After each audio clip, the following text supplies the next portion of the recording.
Assalamu alaikum students, stay home, stay safe. Today is 15th August and today is Saturday.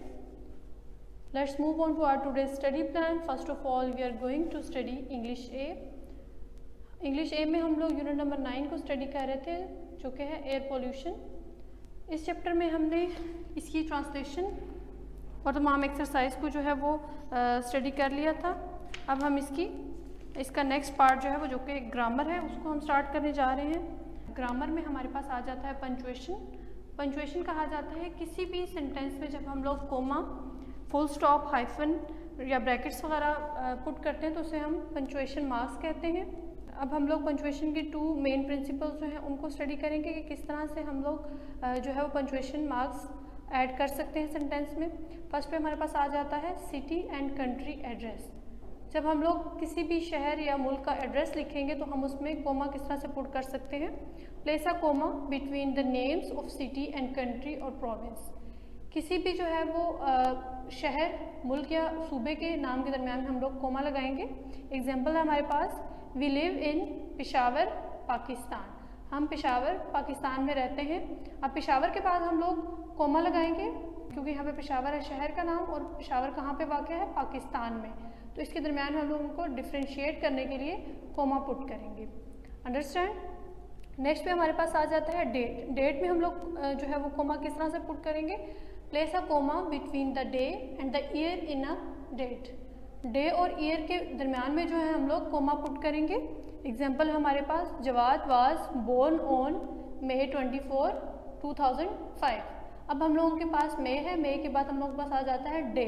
Day के बाद हम लोग coma put करेंगे और फिर उसके बाद हम लोग ईयर लिखेंगे ताकि डे और ईयर में डिफ्रेंशिएट हो सके।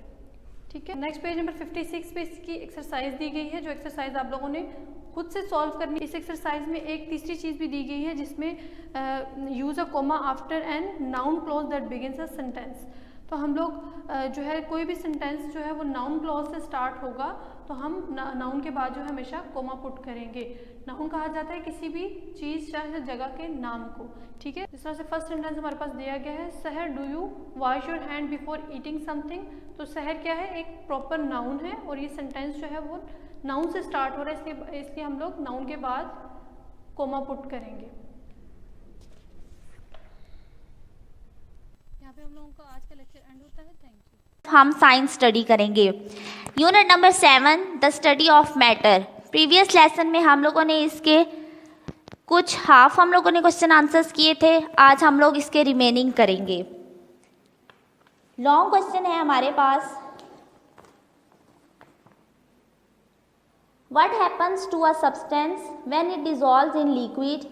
In your own words, try to explain what the word dissolve mean. What happens to a substance? क्या होगा उस मादे के साथ when it dissolve in liquid, जब हम उसे लिक्विड में हल करेंगे। In your own words, try to explain, अपने अल्फाज में word dissolve को explain करें और इसका मतलब बताएं। इसका आंसर है during dissolving particles of solvent, हल करने के दौरान जो हमारे पास सॉल्वेंट के ज़रात होते हैं, collide with particles of solute, solute के ज़रात के साथ टकराते हैं। They surrounded the particles of solute, वो सोल्यूट के पार्टिकल्स को सराउंड कर लेते हैं, उनके इर्द गिर्द आ जाते हैं। Gradually moving them away till the particles are evenly spread through solvent, और उनके गिर्द गिर्द आहिस्ता आहिस्ता हरकत करते हैं तब तक जब तक पार्टिकल्स जो हैं वो उन सॉल्वेंट में फैल नहीं जाते। The word dissolve means, dissolve word का मतलब है to make a solution, solution बनाना। As by mixing with the liquid pass into the solution, किसी भी चीज़ का हमारे पास सोल्यूशन बनाना और उसको लिक्विड में हल करना, इसको डिज़ोल्व कहते हैं। नेक्स्ट है हमारे पास, why we can not test all the substance to tell what in them. हम क्यों नहीं तमाम मादों को चेक सकते ये बताने के लिए कि उनमें क्या है। गिव एट लीस्ट 2 रीजन्स, 2 वजूहात बताएं। We can not test every substance to find what it contains, हम हर मादे को नहीं चख सकते कि उसमें क्या है। Something do not taste of anything, बाज़ चीज़ों का कोई जायका नहीं होता। अदर में बी पॉइजनस, दूसरे और जहरीले भी हो सकते हैं। Testing them could be dangerous, इसलिए उनको टेस्ट करना या उनको चखना ख़तरनाक हो सकता है। नेक्स्ट हमारे पास लास्ट क्वेश्चन है, does a filter separate a substance which will not dissolve in water, क्या फिल्टर उस मादे को अलग कर सकता है जो पानी में हल नहीं हुआ। How will you experiment to find it out, आप कैसे इसका एक्सपेरिमेंट करेंगे इसको जानने के लिए। तो इसका आंसर है filtration is a method use to separate insoluble solid from liquid. Filtration एक ऐसा तरीका है जिसमें हम ना हल पजीर मादों को लिक्विड से अलग करते हैं। Filter paper is folded into a shape of cone, filter paper को कोन की शेप में मोड़ा जाता है। It is placed into a funnel, उसके बाद इसको फनल में रख दिया जाता है। Mixture of insoluble particles and liquid is pass through filter paper, फिर उस मिक्सचर को उस फिल्टर पेपर से गुजारा जाता है। Liquid part of mixture passes easily through the tiny holes of filter paper, जो लिक्विड के पार्टिकल्स होते हैं वो उस फिल्टर पेपर के छोटे से सुराख से आसानी से गुजर जाते हैं। Solid particles which are bigger than holes of filter paper remains on it, लेकिन जो सॉलिड के पार्टिकल्स हैं जो उससे बड़े होते हैं होल से, वो उसमें से नहीं गुजर सकते और वो उस पेपर के ऊपर रह जाते हैं। इस तरह से हम लोग इनसॉल्युबल सॉलिड पार्टिकल्स को लिक्विड से अलग कर सकते हैं। स्टूडेंट्स, ये थी आज की आप लोगों की डायरी। आप लोगों ने इन क्वेश्चंस को अच्छे से रीड करना है। स्टूडेंट्स, आए चलते हैं हम अपने नेक्स्ट सब्जेक्ट स्टडी की तरफ। प्रीवियस लेसन में हम लोगों ने इसके वर्ड्स मीनिंग और एक्सरसाइज के टिक क्रॉस और हमने पजल सॉल्व किया था। आई होप आपने उसे कॉपी पे अच्छे से किया होगा और उसे अच्छे से याद भी किया होगा। स्टूडेंट्स, आए चलते हैं हम अपने आज के टॉपिक की तरफ। आज हम लोगों ने इसके शॉर्ट क्वेश्चन आंसर और 2 जो हैं वो लॉन्ग क्वेश्चन आंसर करने हैं।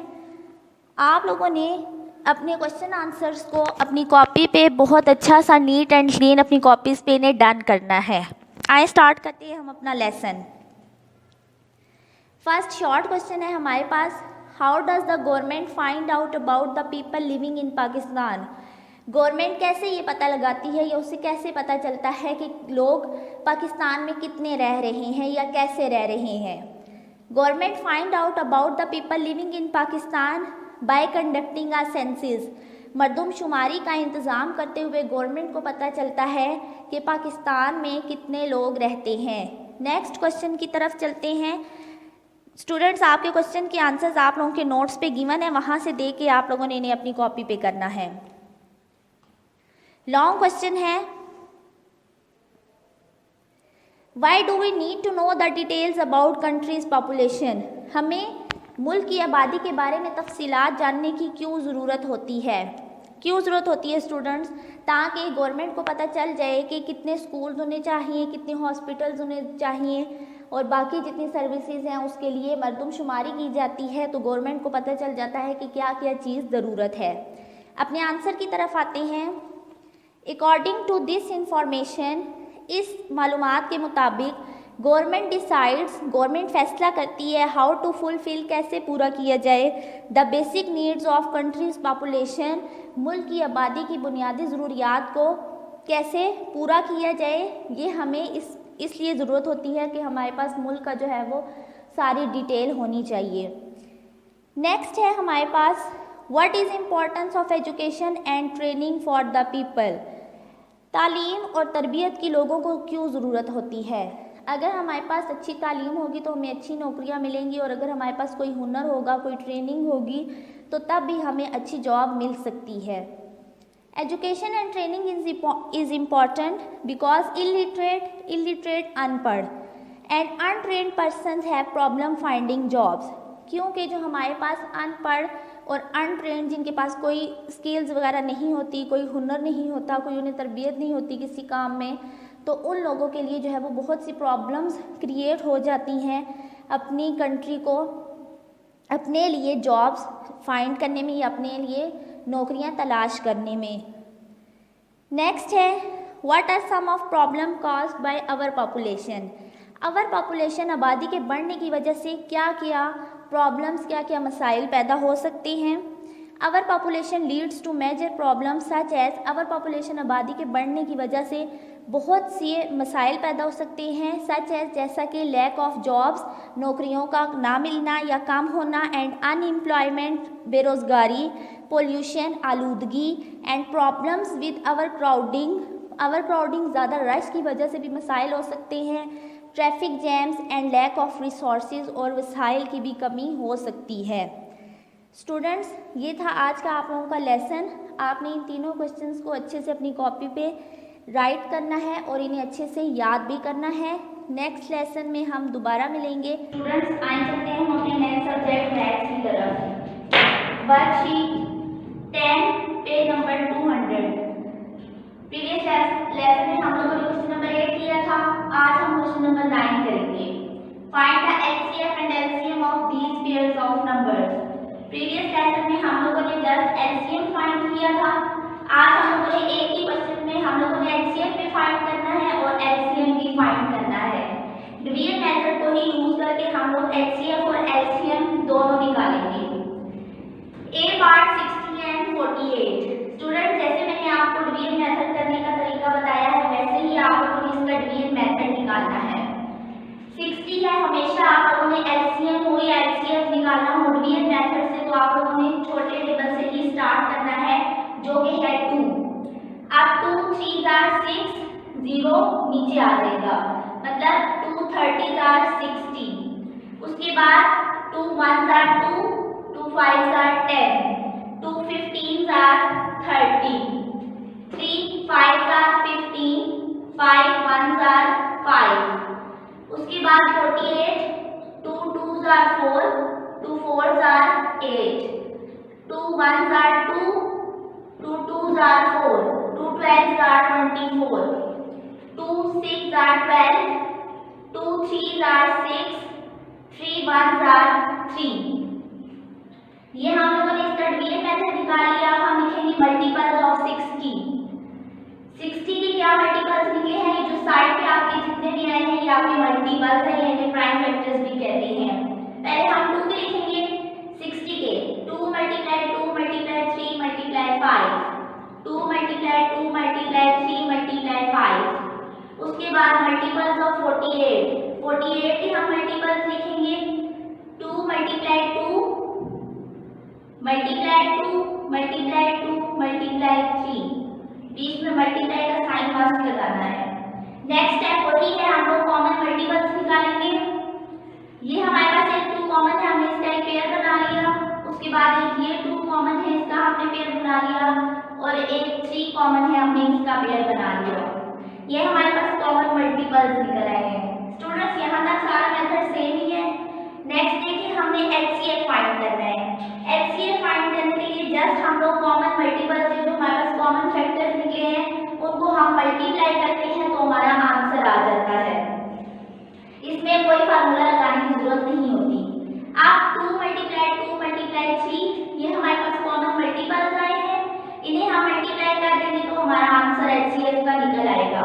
2 2 4, 4 3 12, ये हमारे पास एचसीएफ निकल आया है। यही कॉमन मल्टीपल्स हमारे पास एलसीएम में भी यूज होंगे। आप एलसीएम फाइंड करने के लिए उसी तरह से हम करेंगे सीएम फार्मूला लगाएंगे, common multiples multiply non common multiples. Common जो हमारे पास मल्टीपल्स निकले हैं उनको हम नॉन कॉमन से मल्टीप्लाई करेंगे। अब हमारे पास 2 × 2 × 3 ये हमारे पास कॉमन है।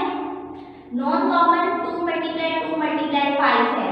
2 × 2 × 3 हमारे पास कॉमन है और 2 × 2 × 5 ये हमारे पास नॉन कॉमन है। अब इन सबको उसी तरह से हमने इकट्ठा मल्टीप्लाई कर देना है।